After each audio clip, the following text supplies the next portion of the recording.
Shalom, sahabat Leksio Divina yang dikasihi Tuhan Yesus Kristus. Dalam seri Manifesto Komunitas Perjanjian Baru, kita belajar elemen-elemen dari Sabda Bahagia, Matius 5 ayat 1 sampai dengan 12. Itu satu standar nilai konstitusi kerajaan sorga bagi murid-murid Kristus yang tinggal di dunia ini.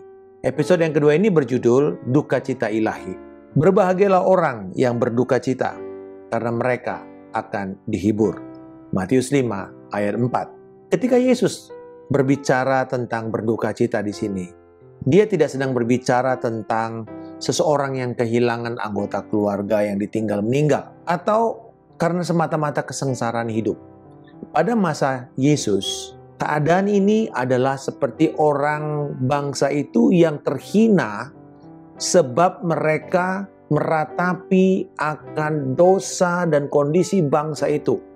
Seperti waktu mereka dibuang, dipermalukan oleh bangsa-bangsa lain, atau mereka sedang terjajah, mereka tidak punya kebebasan, mereka berduka atas kondisi bangsa tersebut. Mereka sadar bahwa kondisi duka cita ini akibat dari dosa pribadi dan dosa mereka secara korporat sebagai sebuah bangsa. Ekspresi pemazmur yang bersaksi, air mataku berlinang seperti aliran air karena orang tidak berpegang pada Tauratmu. Mazmur 119 ayat 136. Orang-orang yang berduka oleh Yesus itu adalah orang-orang yang menangisi, meratapi, menyadari, mengakui diri mereka berada dalam kebangkrutan rohani.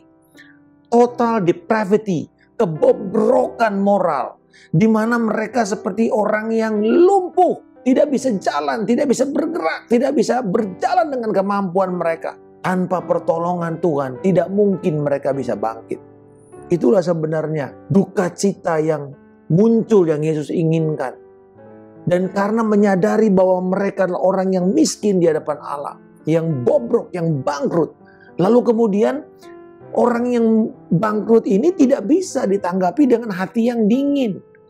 Kalau saudara sadar bahwa saya sedang mengalami kehancuran moral, saya sedang tidak mampu bangkit, maka nggak bisa kita cuma sekedar ketawa-ketawa gitu loh. Tapi kita harus bersedih, kita harus pedih, berduka, nangis, menjerit kepada Tuhan untuk pertolongan. Nah, contohnya di kitab Esra, dikatakan di dalam Esra 10 ayat 6, sesudah itu Esra pergi dari depan rumah Allah menuju bilik Yohanan bin Eliasib.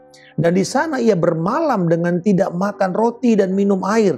Sebab ia berkabung karena orang-orang buangan itu telah melakukan perbuatan yang tidak setia.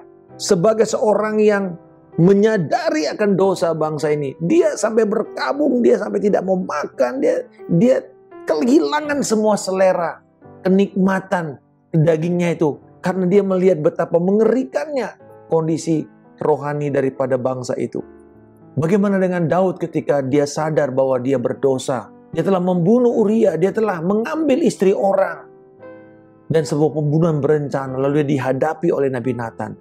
Dan di dalam Mazmur 51 ayat 6 dikatakan, terhadap engkau sajalah aku telah berdosa dan melakukan apa yang kau anggap jahat. Supaya ternyata engkau adil dalam putusanmu, bersih dalam penghukumanmu.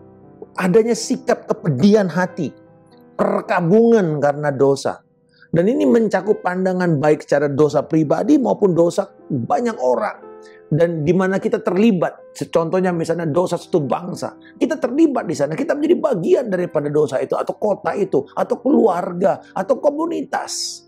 Rasul Paulus juga memahami hal yang sama dengan baik waktu dia berkata dalam Roma 7:24, aku manusia celaka. Siapakah yang akan melepaskan aku dari tubuh maut ini? Wow, dia mengatakan apa yang tidak ingin aku lakukan justru itu yang aku lakukan. Apa yang ingin aku lakukan justru itu yang tidak bisa aku lakukan.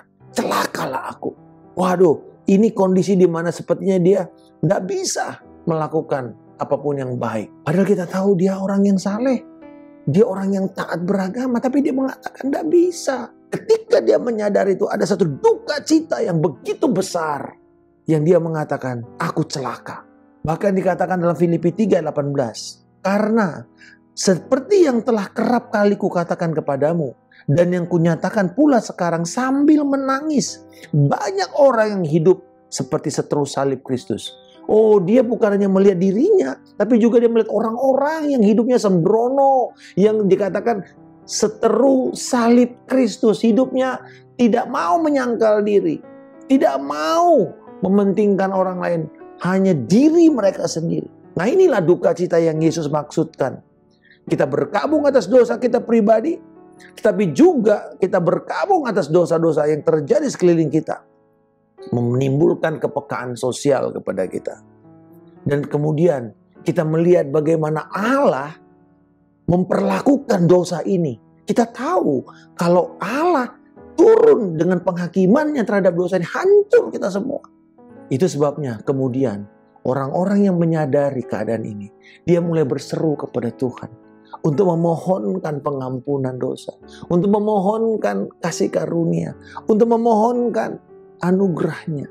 Jadi kalau kita berusaha menutupi dosa kita, berusaha mencari pembenaran, alasan-alasan atas tindakan dosa kita, itu pasti sebuah sikap yang salah. Ini bukan sikap berduka cita. Dan duka cita karena dosa bukan sekedar sebuah sikap perkabungan atas dosa, melainkan juga kita dengan lemah lembut akan menundukkan diri kita kepada Tuhan. Contoh yang paling gamblang dari sikap ini adalah dalam Lukas 18 ayat 9-14, di mana ada seorang Farisi yang berdoa dan mengatakan, Tuhan, aku tidak seperti pemungut cukai, aku bukan perampok, bukan orang lalim, bukan pezina, bukan seperti pemungut cukai. Aku berpuasa 2 kali seminggu, memberikan 1/10 dari segala penghasilanku. Tapi pemungut cukai itu jauh-jauh dia berdiri, bahkan tidak berani mengadah ke langit, melainkan dia memukuli dirinya dan berkata, Ya Allah, kasihanilah aku orang berdosa ini. Dan Yesus berkata, orang ini pulang ke rumahnya sebagai orang yang dibenarkan oleh Allah. Sementara orang Farisi itu tidak dibenarkan Tuhan. Barang siapa meninggikan diri, ia akan direndahkan. Dan barang siapa yang merendahkan diri, ia akan ditinggikan. Ini sikap seperti pemungut cukai inilah yang dikatakan berduka cita. Karena sadar akan kebangkrutan moralnya, sadar akan ketidaklayakannya, lalu kemudian dia meratapi dosanya, dan menaruh pengharapannya hanya kepada Tuhan. Dan didorong untuk mendekat kepada kasih karunia Tuhan. Hal yang kedua yang kita belajar dari berduka cita ini, Yesus menjanjikan mereka akan dihibur. Apa maksudnya? Berkat yang diterima oleh orang yang berduka cita dengan cara yang benar, seperti yang Yesus maksudkan, ini akan menerima penghiburan. Dan penghiburan ini akan mereka terima di akhir zaman. Jadi secara eskatologis berkatnya. Artinya bahwa mereka berduka cita bukan hanya semata-mata karena dosa, tetapi juga mereka berduka cita dengan keadaan dunia yang sekarang ini mereka lihat dengan segala gemerlapnya, dengan segala kebaikannya, justru sedang menuju kepada kebinasaan. Dan kita, orang-orang, murid-murid Kristus yang sadar akan hal ini, hendaknya kita akan mulai menangis setiap hari untuk melihat akan orang-orang sedang berjalan menuju ke neraka tanpa mereka sadari. Dan kalau kita sudah mulai melihat ini, inilah yang akan menimbulkan satu perasaan sedih dan kemudian kita mulai berdoa kepada Tuhan. Kita akan mulai berseru kepada Allah.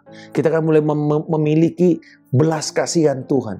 Duka cita ini akan bukan hanya membuat kita berdoa, tapi juga menjaga diri kita senantiasa untuk kita tidak terlarut dan bahkan masuk terperosok di dalam godaan, pesona daripada dunia yang sementara dan akan binasa ini. Duka cita ini harus menjadi penanda kita sebagai murid Kristus untuk terus berdoa, meratap akan dunia ini agar mereka bisa punya kesempatan bertobat. Dan dengan kata lain, Yesus mau mengatakan kepada kita, berbahagialah mereka yang mengetahui dosa-dosa mereka, berduka atas dosa-dosa itu, dan merindukan waktu ketika mereka tidak akan terbebani lagi oleh dosa itu di sorga. Dan inilah pernyataan untuk kita para murid-murid Kristus, bahwa kita mengakui kebutuhan kita akan Allah dalam hidup ini. Rick Warren berkata, "You will never know God is all you need until God is all you have." Anda tidak pernah tahu bahwa Tuhan adalah semua yang Anda perlukan sampai hanya Tuhan yang Anda miliki. Bila mungkin kita sudah kehilangan semua dan sadar hanya Tuhan sajalah yang kita miliki, sebenarnya itulah waktu di mana kita sadar hanya Tuhanlah yang kita butuhkan. Kiranya sikap duka cita ini akan mendorong kita untuk berseru kepada anugerah Tuhan setiap hari, untuk kita mendapatkan pertolongan kita pada waktunya. Bapa di surga, tolonglah aku untuk memandang dosa sebagaimana Engkau memandangnya. Engkau berduka setiap kali aku jatuh ke dalam dosa. Aku terpesona oleh tipu daya dunia ini. Ampuni sikap hatiku yang dingin terhadap dosa. Dingin terhadap segala kefasikan. Bahkan tidak peduli, cuek kepada keadaan dunia ini. Tuhan, ampunilah aku.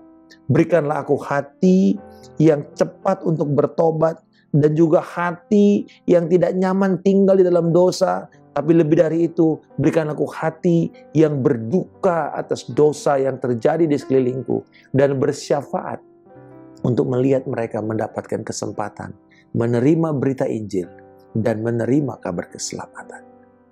Dalam nama Tuhan Yesus Kristus, kami minta berdoa dan mengucap syukur. Haleluya. Amin. Salam kemenangan. Saya Pendeta Markus Simanjuntak.